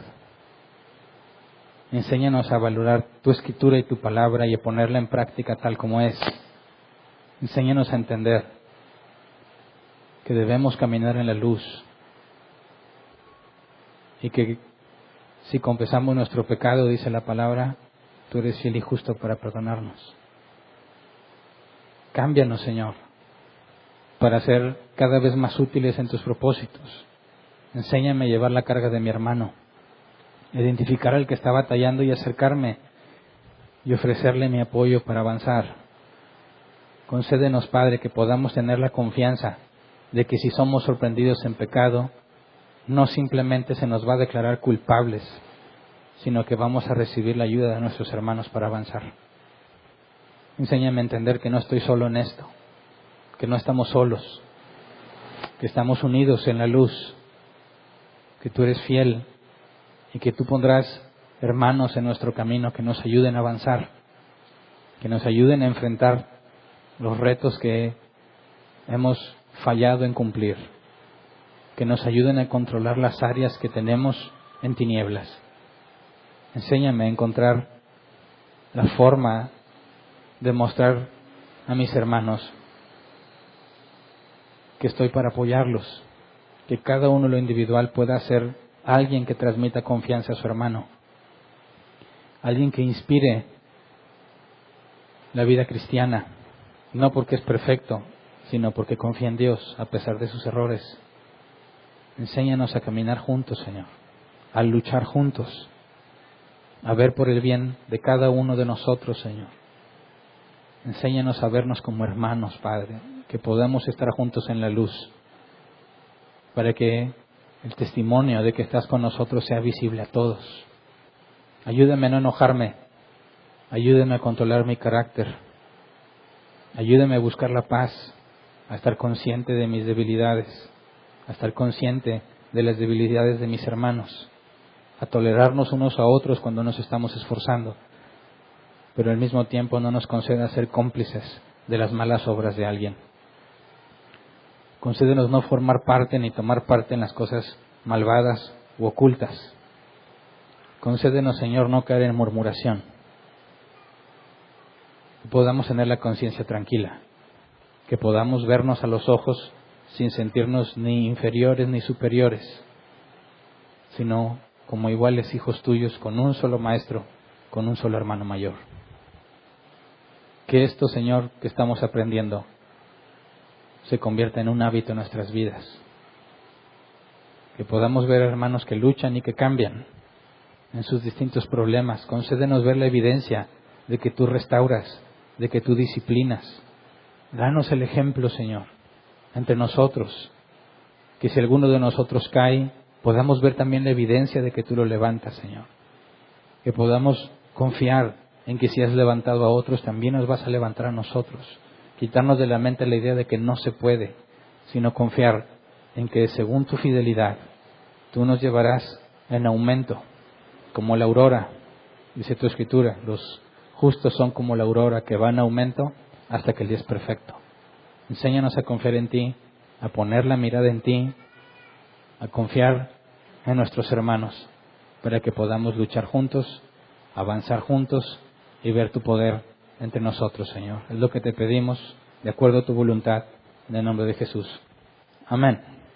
Pueden sentarse.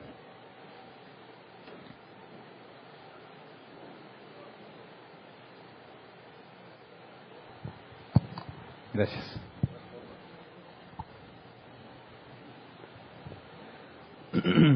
Pasamos a la sección de preguntas. 15 minutos para responder. Si Nos queda tiempo, respondemos preguntas en línea. Si tienes una pregunta, levanta tu mano y te llevan el micrófono. Por favor, hazla concisa, relativa al tema. Formula tu pregunta de manera que sea clara para que todos podamos aprovechar el tiempo de la mejor manera. Mencionó sobre las cargas de unos a otros y cuando uno se acerca con su hermano y confiesa que está en pecado. Pero en sentido contrario, cuando yo veo que mi hermano está en pecado, pues lo más simple es que se ponga en la defensiva y que se aleje. Entonces, bíblicamente, ¿cómo va a operar como esa confrontación bíblica? O sea, bueno, muy buena pregunta. Y de hecho, ahí está el proceso que enseñó Jesús. Y si tu hermano pega contra ti, ve y repréndele estando tú y él solos. Si te escucha, has ganado a tu hermano. Si no, lleva testigos. Ahí está la respuesta a la pregunta. Tú vas con alguien y te dice, no te creo, no es cierto. ¿Qué sigue? Ya que fuiste y no te hizo caso. Ahora tienes que decirle a otros 2 o 3 para que juntos vayan y le digan, esta es la situación. ¿Me explico? Si el primero se resiste porque nomás es uno, difícilmente va a resistirse cuando ya son 3 o 4. Y si se resiste aún así, ¿cuál es el tercer paso? Hay que acercarte a las autoridades en la iglesia, en este caso a los ancianos, para que esto se haga de conocimiento de la asamblea. Pero obviamente los ancianos tienen la responsabilidad de investigar el caso, ¿verdad? Indagar sobre lo que está pasando, encontrar la evidencia a favor o en contra y luego ponerlo al criterio de la asamblea, no para que se vote si se queda o se va, sino para confrontar al que está en pecado, que niega que está en pecado, ¿verdad? Y si no le hace caso a ellos, ya no lo consideramos nuestro hermano. Gracias. ¿Alguien más?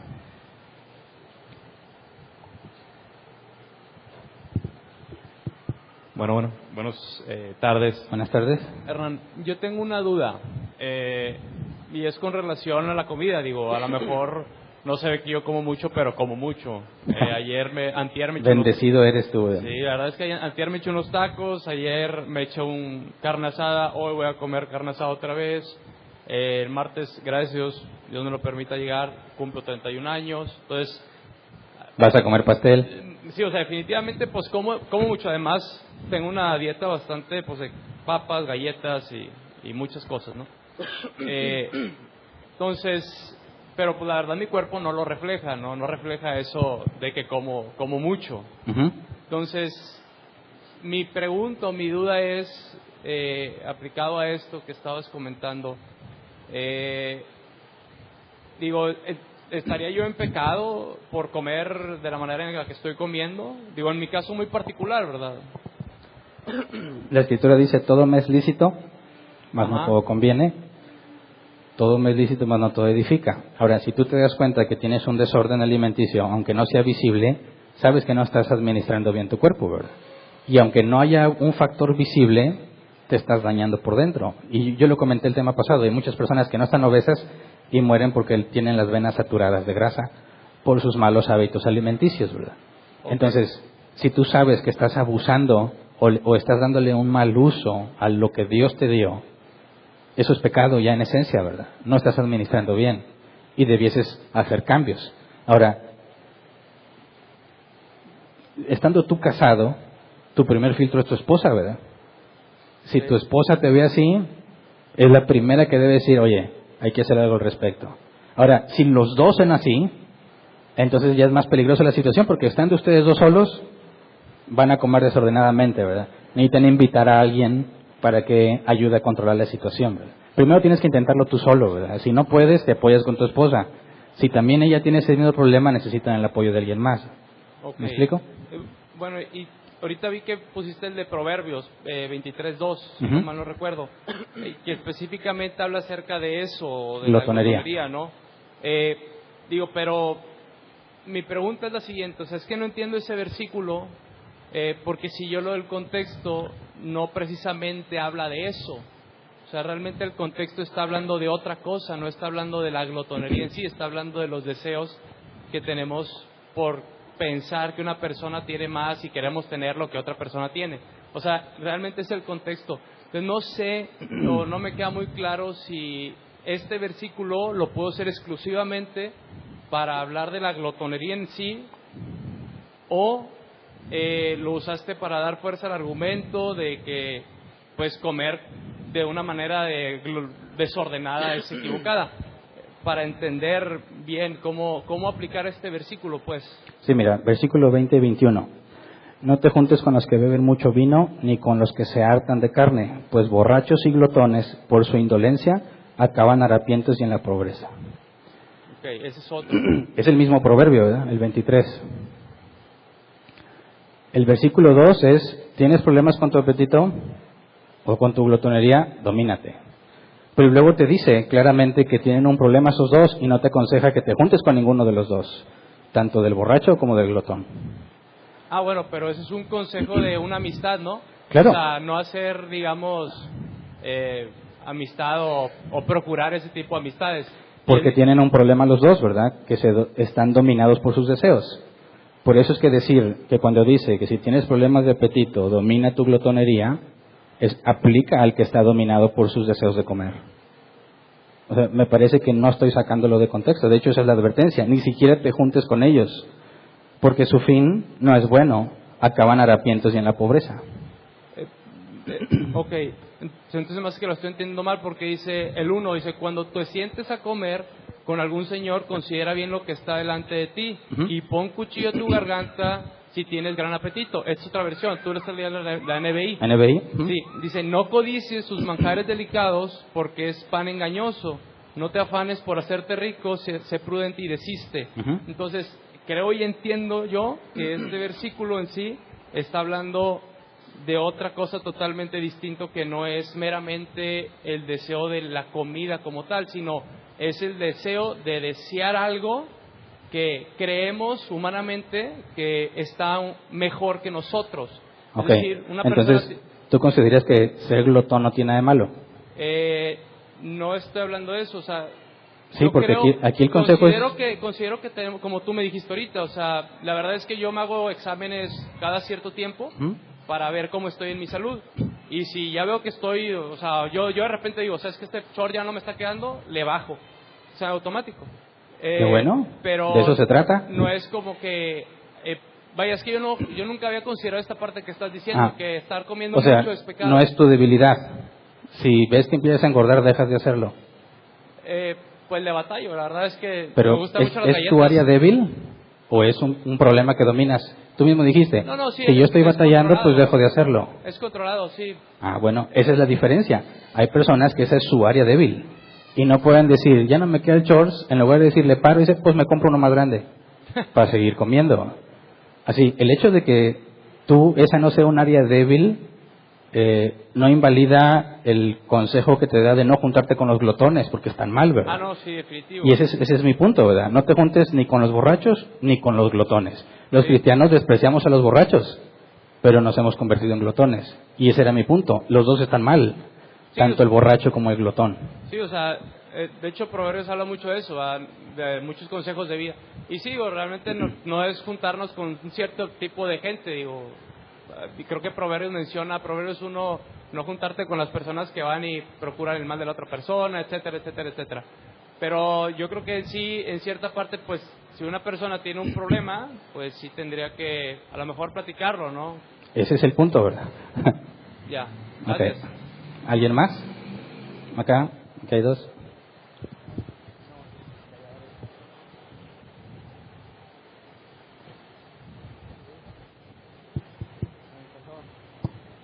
Buenos días. Buenos días. Tengo una duda sobre en cuestiones de alimentos. El problema en sí no está en la complexión de la persona, sino en lo saludable que pueda ser. Es mi pregunta. Porque bueno, conozco muchas personas, incluso que son muy sanas en su cuestión de alimentarse, en ejercicio, pero que son robustas, porque en su familia tienen esa complexión. Si van y se hacen exámenes, están bien. Si ellos tienen una actividades físicas que los tienen salud. En mi caso, soy una persona flaca que tuvo problemas de bulimia. Entonces, muchos nunca lo supieron porque era flaca. La niña está sana porque está flaca, pero estaba completamente mal. El darme cuenta de mi problema fue muy difícil porque precisamente, bueno, de comentarios que escuché la vez pasada que decían, se puede solucionar reduciendo tu manera de comer, come la mitad o menos de lo que comes, pero creo que es incorrecto. ¿No? El nutriólogo a mí me lo dijo, que era lo que yo hacía por quererme ver bien. También fue otro comentario que escuché, que se valía por verse bien. Yo entré en una obsesión que por quererme ver bien reducía mi comida a la mitad. La fui reduciendo, caí en anemia. ¿Por qué? Porque no lo estaba llevando con control ni con un nutriólogo, ni con alguien que me orientara. Entonces, creo que ahí sí hay una diferencia, o sí, pues sí, se debe considerar esos puntos, ¿no? Que no precisamente una persona que sea robusta está mal, porque bien puede llevar una alimentación sana. En cambio, una flaca, en este ejemplo era yo, que estuve de los dos lados, de la gorda y de la flaca, porque es bulimia. Entonces, es muy, sí, no, creo que no se puede juzgar desde ese punto, ¿no? Porque incluso cuando me decían, estás muy flaca, tienes que comer, come, sí, comía lo que pudiera para engordar. Ahorita me encuentro en una postura donde así pueda comer lo que coma, batallo mucho para subir de peso, batallo para tener una estabilidad incluso.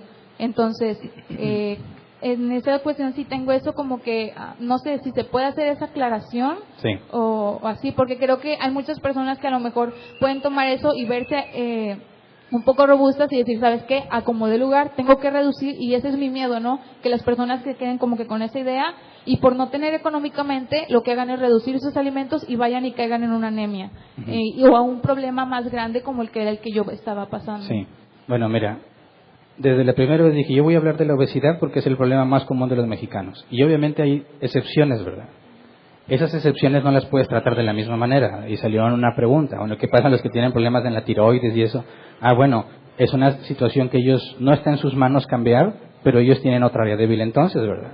O sea, el punto del problema es tu deseo desenfrenado, tu mal deseo no controlado. Y tu mal deseo puede ser comer en exceso o no comer, pero sigue siendo un mal deseo. El punto es, no podemos decir que en un sentido general la apariencia es el medidor. No, pero si consideras el 80% de los casos de obesidad en México, son causas de negligencia, ¿verdad? Que tú controlas. No tienes ni un problema físico hacia un lado, ni un desorden de personalidad hacia el otro, ¿verdad?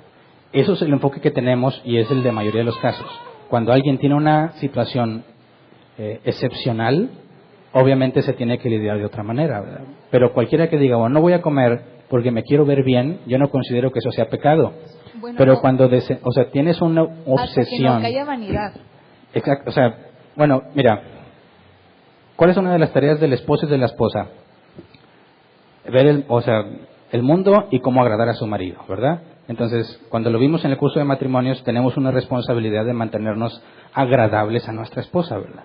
Y sí es un factor muy importante. Y no se trata de vanidad simplemente, sino de querer lucir bien para tu pareja. Ahora, cuando tú hablas de una vanidad en el sentido de querer verte bien, eso ya estarías hablando de una autoexaltación, que estás buscando la alabanza de los demás a cómo te ves o querer conseguir aceptación. Ya no es propiamente querer verte bien. O sea, el verte bien es el medio para lo que realmente buscas. Por eso me parece que el deseo de verte bien en sí mismo no es un problema.